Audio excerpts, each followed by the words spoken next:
A for attitude, and G for God.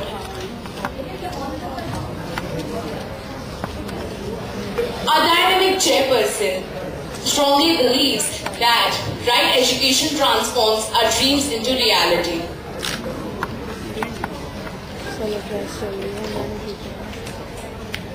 The success mantra, according to our chairperson, is the quest for knowledge is her driving force. Let the burning desire to learn propel. Experiencing what you do here in Annecy International School. And second of all, we would like to say that if we say something that doesn't make sense famous, we haven't really been sleeping so much the last couple of days, 10 all combined, so please bear with us. Finally, we'd like to teach a little bit about debate. And to do so, I've brought Matilda with me, who went to South Africa with me this time. Hello, I'm Matilda, as George just told you.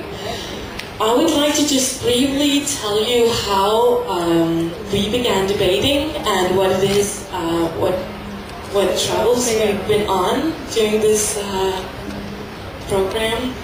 It all started a year ago when George and I went to London. I was actually not doing debating. We went to a speaking competition with the English-speaking union. And there we got in contact with lots of English-speaking people all over the world, and we stayed in contact with them. And then through that, we were inspired to try out debating as a discipline. And it was actually only in December 2011, that means 4 months ago, that George and I discovered that there is a discipline called debating. But we decided that we would try it out, and we were chosen to represent Denmark in the World Championships in South Africa. So we were sent a coach, Charlie, who was 19, and we were 18. So he had been debating for all his life, but we had only known it for 1 month, and he was supposed to teach us what debating is. And so he did. And 2 months later, we were representing our country, even though we didn't even know the discipline 2 months ago. So, during that program, we learned a lot about debating, obviously, but also we learned things that we can carry on and use in other parts of life. We learned that there is never a question that has only one answer, and that everything can always be seen from both sides. And that is very important, that is something you learn when you debate, is you have to be able to argue for both sides of the conflict always.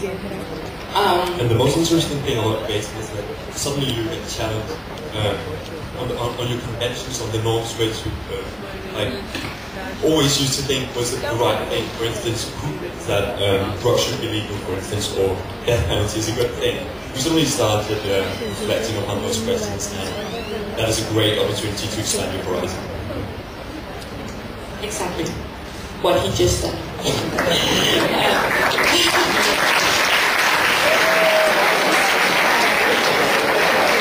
Anyway, the point is that we had an amazing time, and we learned so many things that we want for everyone to learn.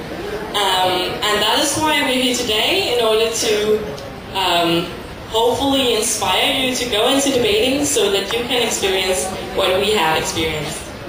And debating has been the World Schools format. There's several different there are several. Okay. So the debating format that we've been using is the World Schools debating format, and that is the one I will be introducing for you today. There are different ones such as British parliamentary, but the thing that is common for all of them is that they derive from the British Parliament. So I'll just introduce you this. So when we do debating, we always have some kind of emotion. This could be, this house believes that alcohol should be banned, or smoking is banned. So we always wanted this THB. Moreover, we have 2 teams, with 3 people on each side.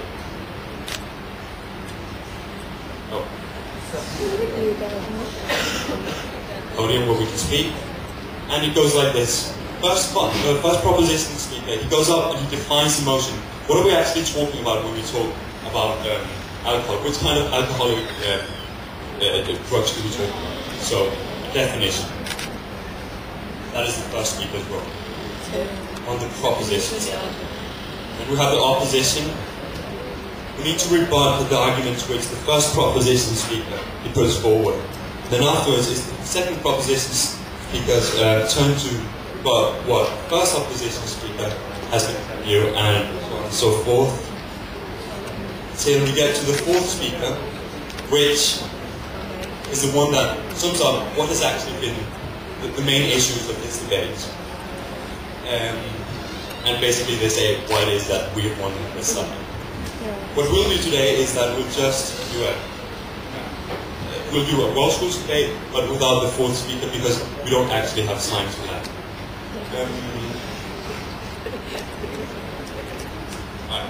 So, how is a good argument constructed?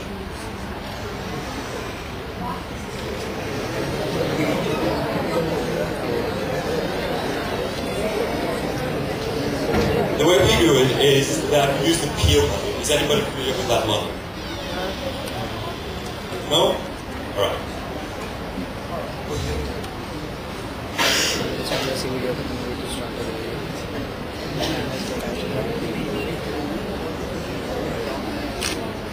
P stands for a point. This could be school children should always eat cake when they're in school. Okay?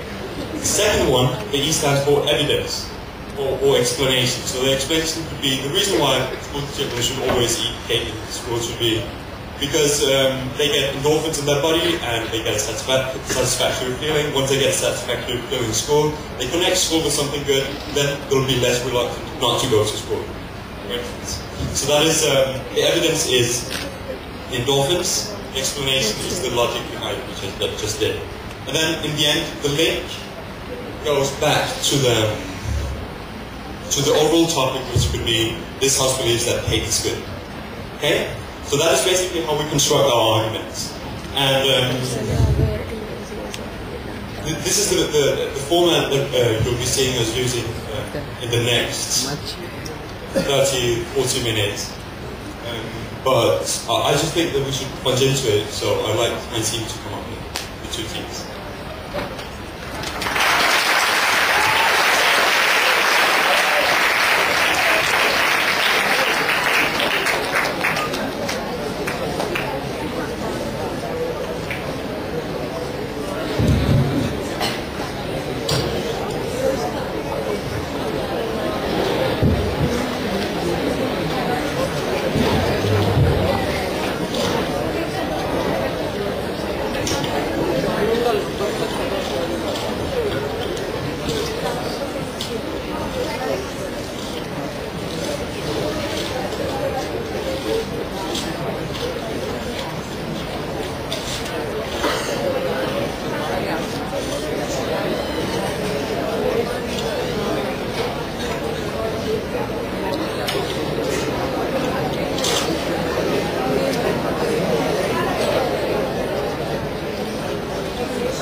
States control how and why we will use drugs and how we're allowed to get them.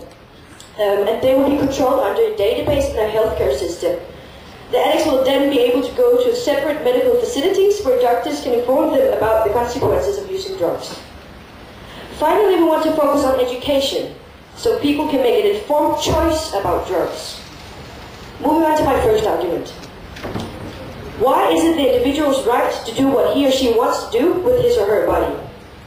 The objective of the state is ensuring rights and liberty of the individuals, based on, including freedom of choice, based on the idea that each individual is sovereign. This is why the state does not put limits on, for example, how morbidly a person can act, how much you can starve yourself to look like a model, or how you can wear wicked clothes or hold certain beliefs that might exclude you from our society. So when an individual makes the decision, I am willing to take the potential risk of doing drugs for the sake of pleasure, the state should not legislate on this area. Moving on to my second argument, which is why this legislation would reduce the number of people currently suffering from an addiction. A drug prohibition does not mean a decreased use of drugs. And the boogeyman who Team Opposition will try to invent in 4 minutes is based on the presumption that more people will take drugs under the legal regime. This, ladies and gentlemen, is simply not correct. There is no connection between the harshness of drug laws and the incentives of drug taking at all. Citizens living under a tough regime, for example in America or Britain, take more drugs proportionately, not fewer, than the people living in liberal states as Norway or Portugal, for example. Why, might you ask? Because we would claim that the general discourse about addicts results in an exclusive mechanism in those states legalization would diminish. We will not push addicts away and stigmatize them as being criminals.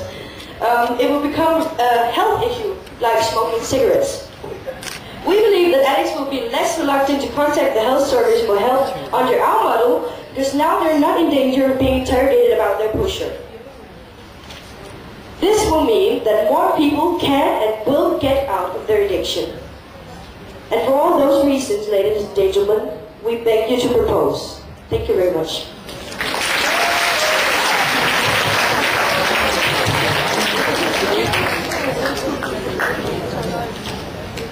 And I'd like to ask the first opposition speaker to move on to the podium to carry on the debate.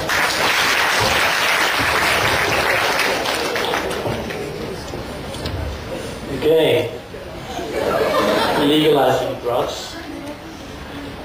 What would happen if I took out an ampoule from my pocket and stung myself in the arm?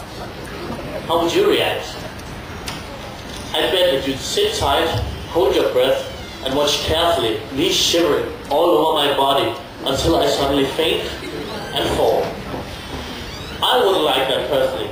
You wouldn't like that, and the society wouldn't like that, ladies and gentlemen. And that is why the opposition team stands before you today to make sure that this motion that the proposition team believes in does not pass.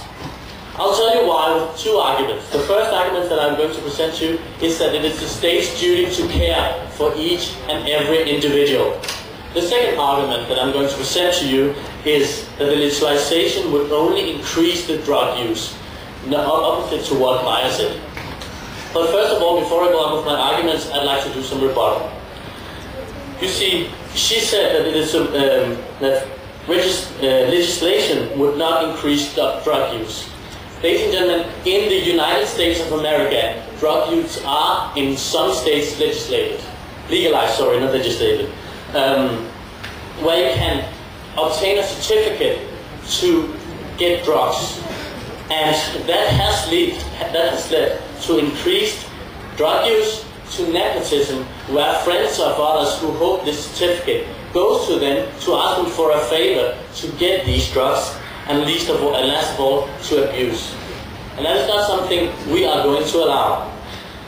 She also touched upon the subject that it is each and every individual's right to do whatever he or she wants with her own life. That is correct. However, the society is made up for protection. And that leads me on to my first substantive point. And that is why it is a state's duty to care whenever a person harms him or herself. You see, people might not be aware of the actions that they do because of lack of education. That is seen in, for example, attempted suicide, where the subject is not only trying to kill himself, harm himself, but actually kill himself. And that is not something that is legal in any country, and it's not something that we, the opposition team, would legalize. That is also applied to mental disease. When they try to harm themselves by taking an overdoses of pills, or by cutting it itself. Ladies and gentlemen, the state does not want that. It doesn't allow it, and it tries to make them stop it. Okay, good. That is why that drugs should not be legalized, because this applies to drugs as well. Because whenever we take drugs, we are not aware of our action, again due to the lack of education. We can see this as a disproportion of drug addicts that are to be found amongst the less enlightened people in the society. Also, the only purpose for which power can be rightfully used by the state and a member of society against his will is to prevent harms to other people or himself. Ladies and gentlemen, a very wise man said that in the 18th century, and that still applies today, because drug harms other people because it makes them more agitated, it confuses them, and it makes them unpredictable and possibly violent. And ladies and gentlemen, that is why drugs should not be legalized, and that is why the opposition team is here for you today. I'd like to move on to my second substantive point, which is why a legalization of drugs will increase the number of people doing drugs. The reasons why many people today don't do drugs and who might have been doing it if it were legal are that it is hard to get, drugs are risky to possess, and they are expensive like. If the legalization the proposition is trying to argue for is part of the general discourse, and therefore the mentality about drugs will change, and people will be more inclined to want to try drugs and thereby possibly become addicts. This has happened in connection to alcohol in the Northern Europe, where alcohol regulations are extremely loose, and the people there are amongst the most alcoholic in the world. Clearly, this would happen to drugs as well, and that is why the opposition team begs you to oppose. Thank you.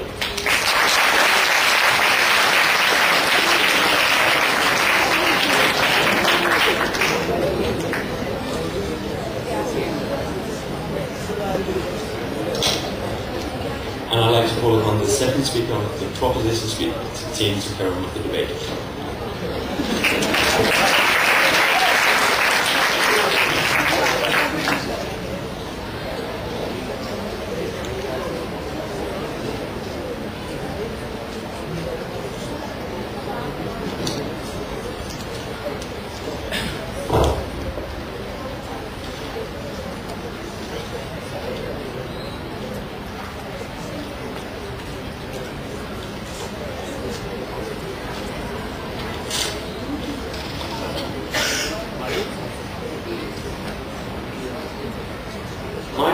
Teacher sitting over there is a very unlucky man.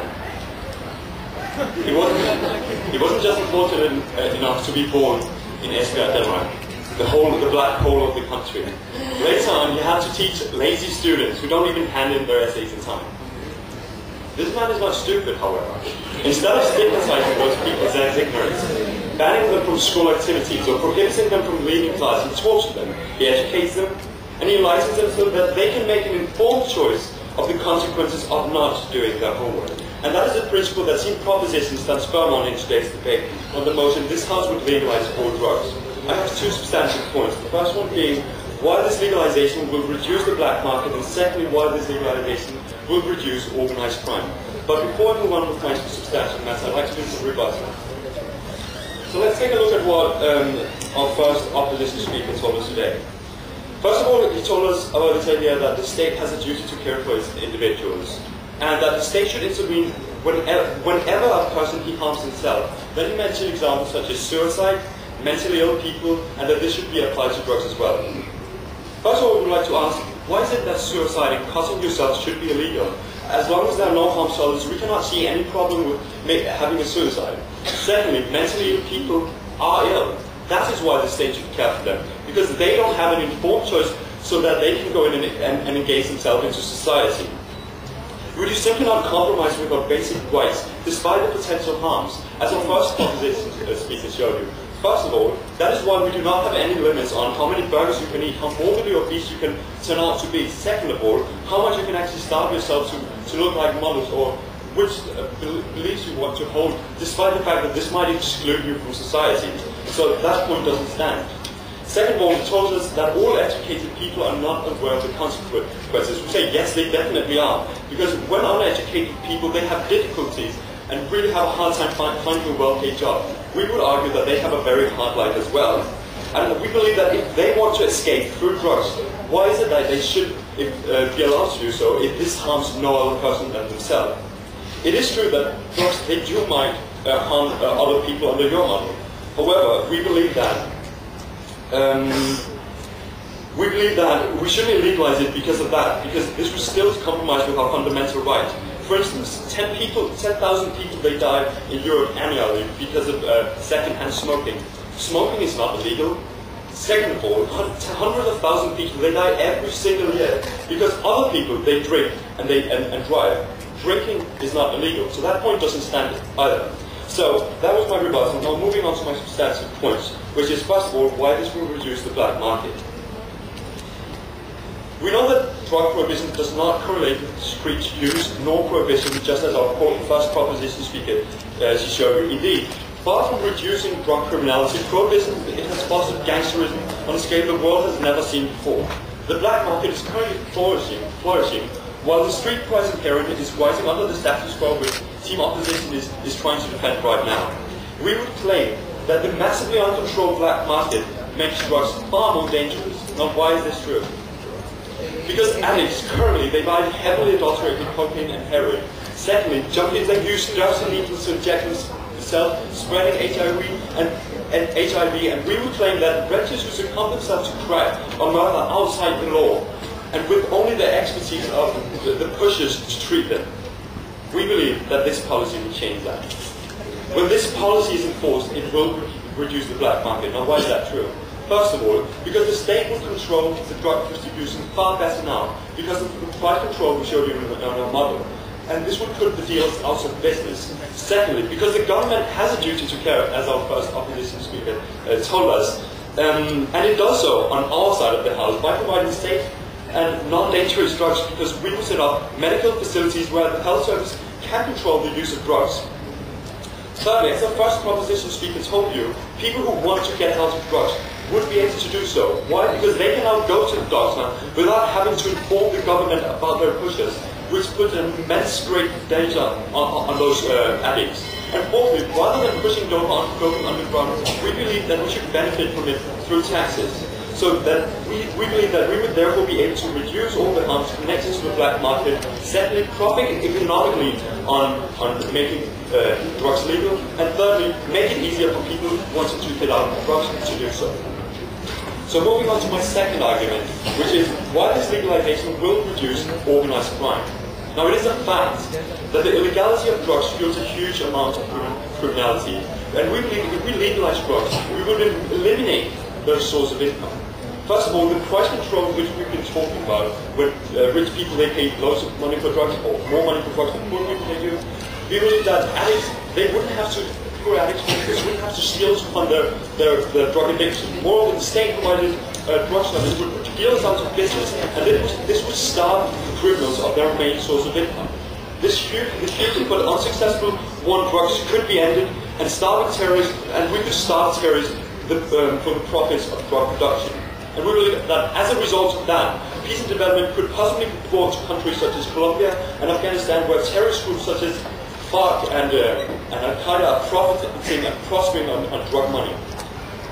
Because we do not reward murderers for the crimes they commit against their fellow citizens. Proposition stands firm, we propose.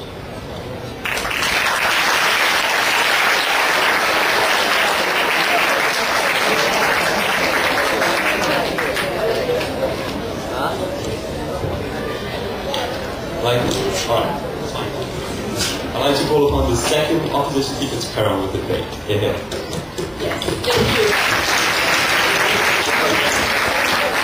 I'm going to present our next two arguments as to why we do not believe in the legalization of drugs. But first, I'm going to rebut our second speaker of Proposition 16's argument. Turns out, both of his arguments are a bit a part of the same thing, and they can actually be rebutted by the same argument, because you are right. A black market and crime will be reduced, but there's another much bigger problem that will occur if we legalize drugs, and if the state gets into controlling drugs. And this is something that Proposition Team has kind of kept from you. You see, when dealing drugs, we're talking about a lot of money here. And doctors, as you say, who will be the ones that take control of these drugs and give them out and write prescriptions, they will now have a lot of power. When these drugs cost a lot of money, often a lot more than a doctor's actual salary, the doctor can be tempted into corruption, because it is much easier to get a little more money from somebody and hand out some drugs than waiting for your monthly salary, which is less than what you can get from those drugs. So actually we have a case of corruption. An example of this can be seen in California, where selling marijuana has turned into something that friends can ask their friends for, because their friends might be a doctor who can easily write a false prescription for drugs. This is not okay, and this is corruption. In other words, corruption suddenly becomes a tempting choice for doctors, which allows influential rich people to suddenly, put pressure on a healthcare system that has worked fine until then. This is bad because, first of all, it completely undermines the thought of democracy that most societies have, and secondly, it completely compromises our first argument about the state having to take care of individuals so that they do not harm themselves. Second argument that I have, is moral. This is our last argument, and it's very important, and it's a bit more reduced, and it's moral, but it's an extremely important question, because legalizing drugs will completely harm the most vulnerable people in our society. When the predominant users of drugs are less educated people, and often also poor people, this means that a way that we can reduce this number of drug addicts is through education rather than legalization. This is what Proposition Team also thought, but they want legalization in that equation as well. We do not think that that's a good idea, because legalizing drugs will not change the mentality of the people who are dealing or taking drugs. There we go.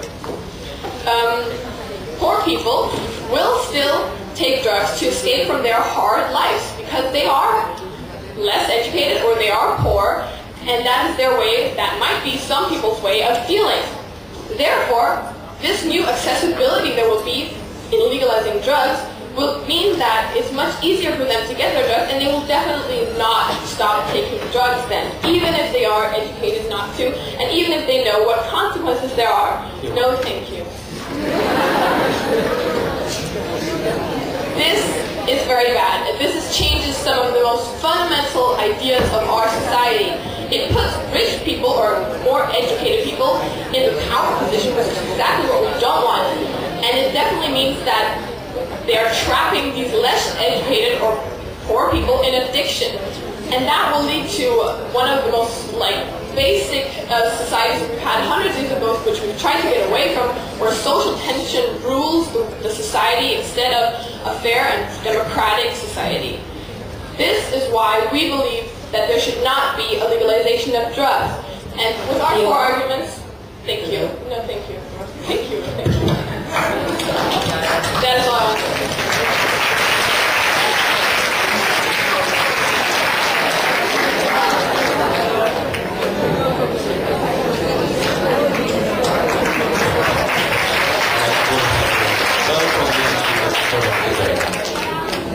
Thank you very much.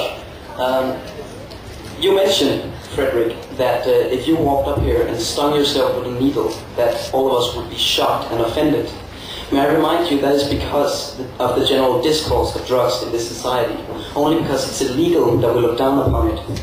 By that logic, if you think that drugs should be banned because of this, Team Opposition's logic would ban smoking and alcohol as well. Since you say drugs are dangerous and they can make individuals dangerous to others, that would mean that alcohol, which can make people drunk drive and kill in traffic, should also be illegalized. And secondhand smoking, as Joris said. But we think that the individual's freedom is far more important in this case. May I start by telling you that you said it was the state's duty to care. Point of information. No, thank you.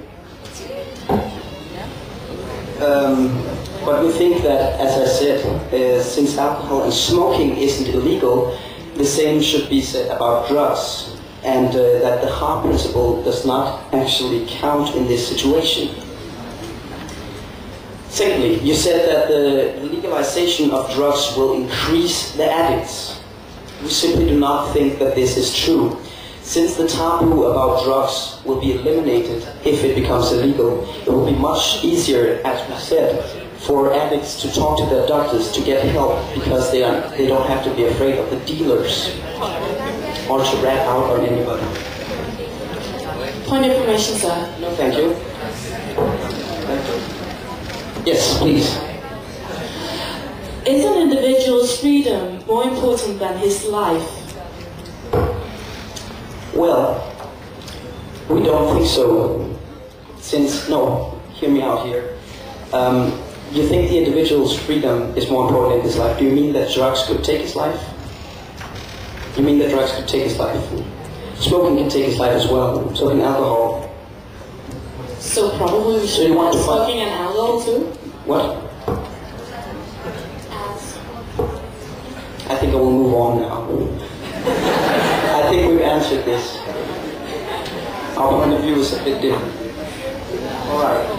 Like I said, the taboo will go away from drugs. Plus, if drugs become legal, we will put more pressure on the education of drugs to learn individuals of the real danger about it, just like smoking and alcohol as it is now. It will become more easy for young people to make an informed opinion before actually taking drugs. Now, you talked about the doctors and the corruption in the healthcare system. Well, we would like to remind you that actually this will not necessarily lead doctors into corruption, since doctors already have this kind of power. A doctor can choose whether to save your life or not, or to write out healthy medication for you that will, in a long-term basis, save your life.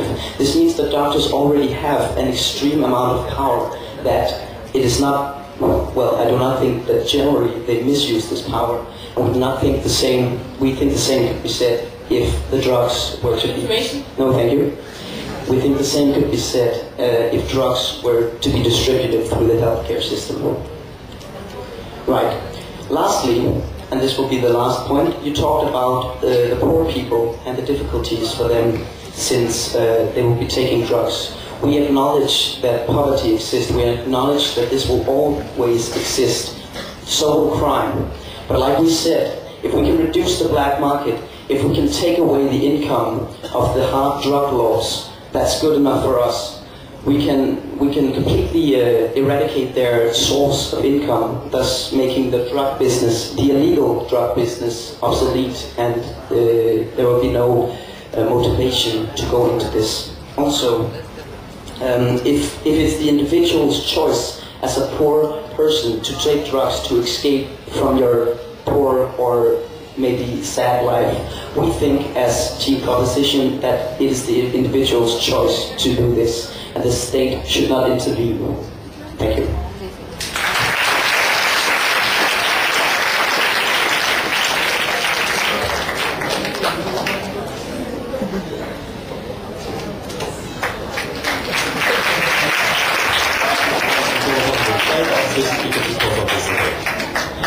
Ladies and gentlemen, we have had some points of clash in this debate that I would like to go through in order to sum up the debate and hopefully prove to you why opposition team has obviously won this debate.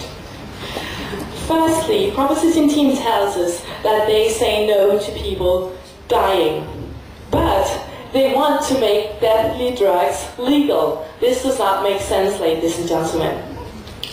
Furthermore, they say no to illegal distribution.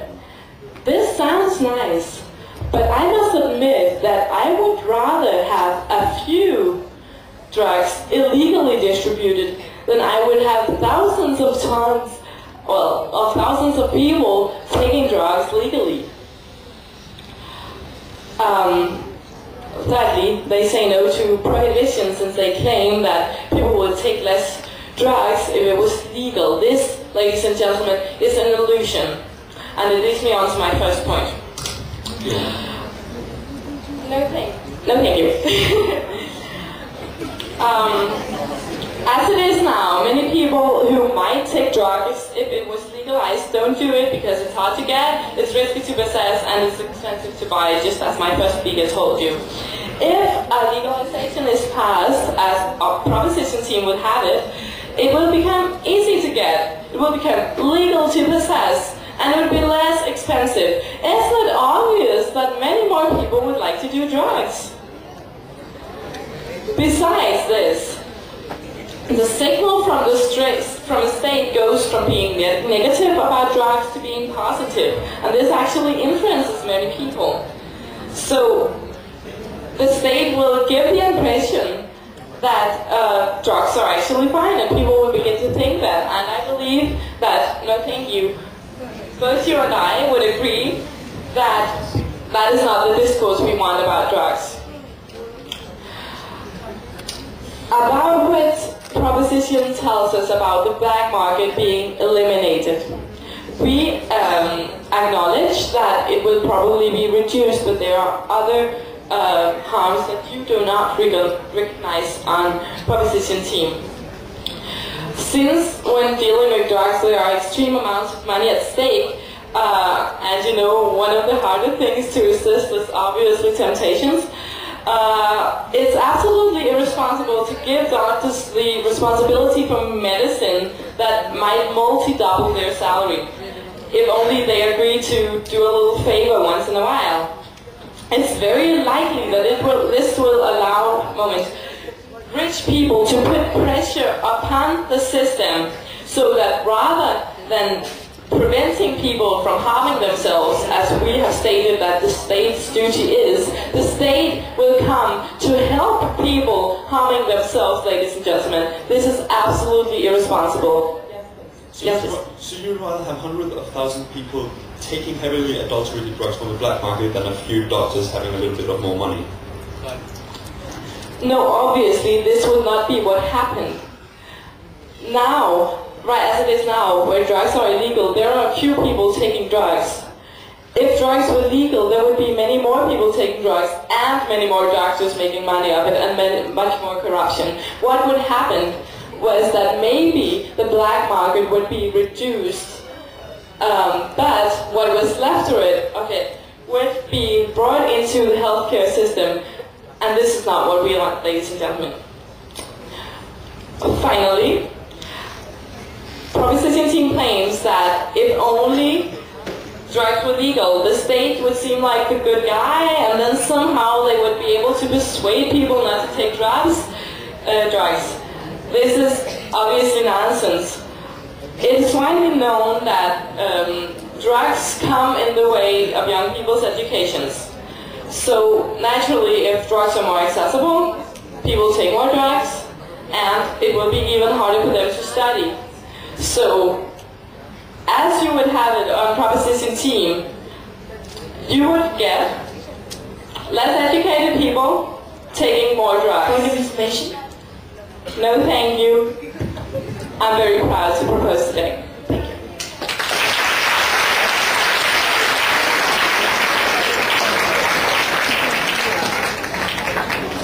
Alright, that was all we got for today. Are there any questions concerning the motion for any of the two teams? Please.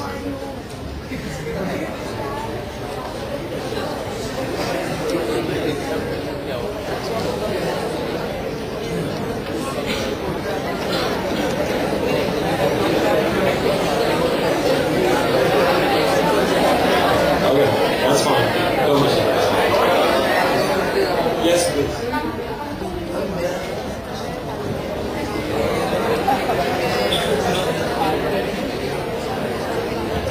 Cannot KOI interrupt the speaker while the speaker is in the speech?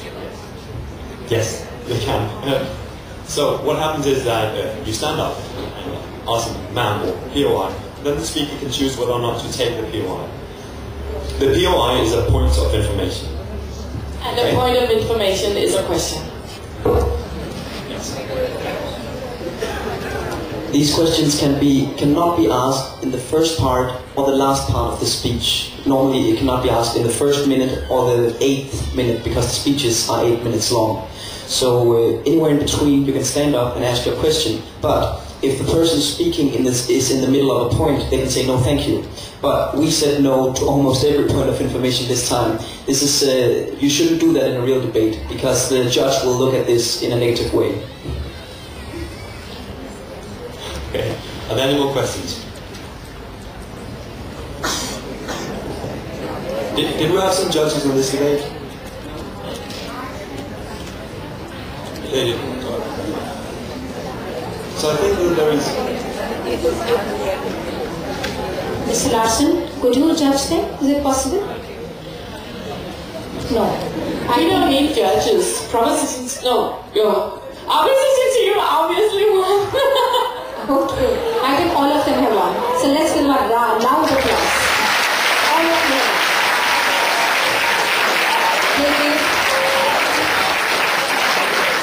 Okay, it was a different kind of an interaction and debate they showed you. Not the kind of a debate we are used to, a 3-minute or a 5 minutes debate. So good, this kind of a debate that we saw, right?